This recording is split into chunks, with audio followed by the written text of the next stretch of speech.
আজ আমরা কথা বলবো অটোমেশন ইঞ্জিনিয়ারিং নিয়ে। এটা এমন একটা প্রযুক্তি যা আমাদের প্রোডাকশনের দুনিয়াটাকেই পুরো পাল্টে দিচ্ছে। চলুন এই ব্যাপারটার গভীরে যাওয়া যাক আর দেখি এটা কিভাবে আমাদের চারপাশের সবকিছু বদলে দিচ্ছে।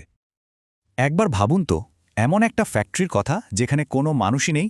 রোবটের হাতগুলো একদম নিখুঁতভাবে ওয়েল্ডিং করছে, আলোর গতিতে সব জিনিস প্যাক হয়ে যাচ্ছে, আর লেজার দিয়ে প্রত্যেকটা জিনিসের কোয়ালিটি চেক হচ্ছে।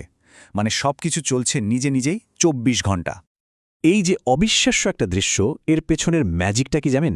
এটাই হলো অটোমেশন ইঞ্জিনিয়ারিং। কিন্তু জিনিসটা ঠিক কি? চলুন আজ এর রহস্যটা ভেদ করা যাক। একদম সহজ করে বললে অটোমেশন ইঞ্জিনিয়ারিং হলো মেশিনকে একটা ব্রেন আর সেন্স দেওয়ার মতো একটা আর্ট। মানে কন্ট্রোল সিস্টেম, যেটা হলো ব্রেন, আর ইনফরমেশন টেকনোলজি মানে জ্ঞান, এই দুটোকে কাজে লাগিয়ে যে কোনো কাজকে অটোমেটিক করে তোলা হয়। ব্যাপারটা অনেকটা এরকম, হার্ডওয়্যারটা যদি হয় শরীর, তাহলে সফটওয়্যারটা হলো তার আত্মা, যেটা পুরো শরীরটাকে চালায়। এখন প্রশ্ন হলো, অটোমেশনের দরকারটা কি? এর পেছনে আসলে ৩টা বড় কারণ আছে। ১ নম্বর, যে কাজগুলো খুব ঝুঁকির বা একঘেয়ে সেগুলো থেকে মানুষকে সরিয়ে আনা। ২ নম্বর, প্রোডাকশনের স্পিড অনেক অনেক বাড়িয়ে দেওয়া। আর ৩ নম্বর, আর এটা খুবই গুরুত্বপূর্ণ, প্রত্যেকটা প্রোডাক্টের কোয়ালিটি যেন একদম নিখুঁত হয়, সবসময় একই রকম থাকে। আচ্ছা, তো এই যে অটোমেটেড সিস্টেম, এর ভেতরে আসলে কি কি থাকে? চলুন এর কোর কম্পোনেন্টগুলো একটু দেখে নেওয়া যাক। যে কোনো অটোমেশন সিস্টেমের হার্ট বা হৃৎপিণ্ড হল পিএলসি। পুরো নামটা হলো প্রোগ্রামেবল লজিক কন্ট্রোলার। এটা আসলে একটা খুব পাওয়ারফুল ইন্ডাস্ট্রিয়াল কম্পিউটার। এর কাজটা কি? কারখানার প্রত্যেকটা কাজের পেছনে যে লজিক থাকে, মানে যদি এটা হয় তাহলে ওটা হবে, এই ধরনের যুক্তি, আর পুরো কাজের সিকোয়েন্সটা, মানে কোনটার পর কোনটা হবে সেটা কন্ট্রোল করা। এক কথায় এটাই হলো পুরো সিস্টেমের ব্রেন। এই পুরো সিস্টেমটা একটা লুপের মধ্যে কাজ করে, যেটাকে বলে কন্ট্রোল লুপ। এটাই অটোমেশনের আসল ইঞ্জিন। ভাবুন তো, সেন্সরগুলো হলো সিস্টেমের চোখ আর কান। ওরা চারপাশ থেকে ডেটা কালেক্ট করে, যেমন টেম্পারেচার কত, প্রেশার কত, এইসব। এই ডেটাগুলো ওরা পাঠিয়ে দেয় পিএলসির কাছে। পিএলসি মানে আমাদের ব্রেন। সেই ডেটা প্রসেস করে একটা ডিসিশন নেয়, আর তারপর অ্যাকচুয়েটরকে অর্ডার দেয় কাজটা করার জন্য। অ্যাকচুয়েটর হতে পারে একটা মোটর বা একটা ভ্যালভ। আর এই পুরো চক্রটা ইনপুট, কন্ট্রোল, আউটপুট, এটা কিন্তু সেকেন্ডে হাজার হাজার বার চলতে থাকে। কিন্তু একটা প্রশ্ন থেকেই যায়, এত জটিল একটা সিস্টেমকে মানুষ কন্ট্রোল করবে কিভাবে? এখানেই আসে এইচএমআই, মানে হিউম্যান মেশিন ইন্টারফেস। এটাকে একটা ড্যাশবোর্ডের মতো ভাবতে পারেন। এই স্ক্রিনটা দেখেই একজন অপারেটর পুরো ফ্যাক্টরির সবকিছু মনিটর করতে পারে, আবার কন্ট্রোলও করতে পারে। তাহলে ব্যাপারটা কি দাঁড়ালো? পিএলসি হলো ব্রেন, সেন্সর অ্যাকচুয়েটর হলো শরীর, আর এইচএমআই হলো কথা বলার মাধ্যম। এই ৩টে মিলে তৈরি হয় একটা কমপ্লিট অটোমেশন সিস্টেম। একটা বড় ইন্ডাস্ট্রিতে কিন্তু অটোমেশন শুধু একটা লেভেলে কাজ করে না, এটা কয়েকটা স্তরে সাজানো থাকে। চলুন এই স্তরবিন্যাস বা হায়ারআর্কিটা একটু বোঝা যাক। পুরো অটোমেশন সিস্টেমটাকে একটা আর্মির মতো করে ভাবা যেতে পারে। একদম নিচের লেভেলে, মানে ফিল্ড লেভেলে, আছে সৈনিকরা। এরা কারা?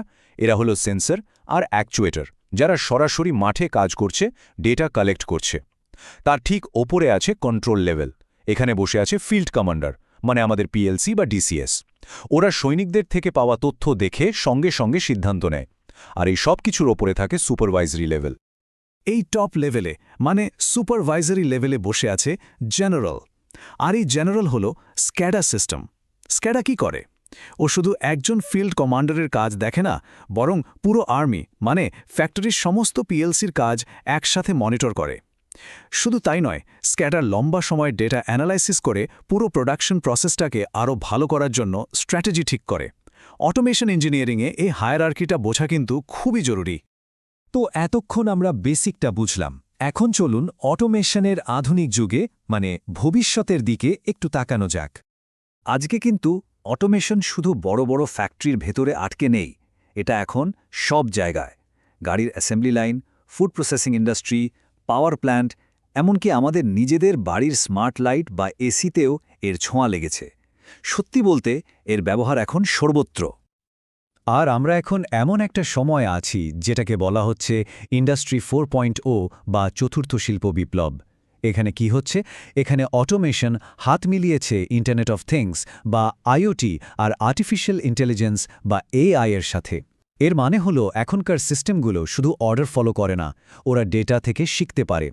ধরুন একটা মেশিন এখন নিজেই বলে দিতে পারে যে আমার সার্ভিসিং দরকার। ব্যাপারটা দারুণ না? তাই ইঞ্জিনিয়াররা এখন শুধু সিস্টেম কন্ট্রোলার নন, তারা আসলে ইন্টেলিজেন্স সিস্টেম তৈরি করছেন। তো এই যে এত ডাইনামিক একটা ফিল্ড, এখানে একজন অটোমেশন ইঞ্জিনিয়ারের কাজটা ঠিক কী? একজন অটোমেশন ইঞ্জিনিয়ারের কাজ কিন্তু বেশ মাল্টিফেসেটেড। একদিকে যেমন তাদের জটিল কন্ট্রোল সিস্টেমের ডিজাইন বা ব্লুপ্রিন্ট বানাতে হয়, অন্যদিকে পিএলসির জন্য প্রোগ্রামিং করে সেই সিস্টেমে প্রাণ দিতে হয়। আবার ধরুন সিস্টেমে কোনো সমস্যা হলো, তখন একজন ডিটেকটিভের মতো তার কারণ খুঁজে বের করে সেটাকে ঠিক করতে হয়। কাজটা বেশ চ্যালেঞ্জিং, কিন্তু একই সাথে খুবই ক্রিয়েটিভ আর রিওয়ার্ডিং একটা ক্যারিয়ার। তাহলে সব মিলিয়ে যা দাঁড়ালো, অটোমেশন ইঞ্জিনিয়ারিং কিন্তু শুধু মেশিন কন্ট্রোল করার নাম নয়।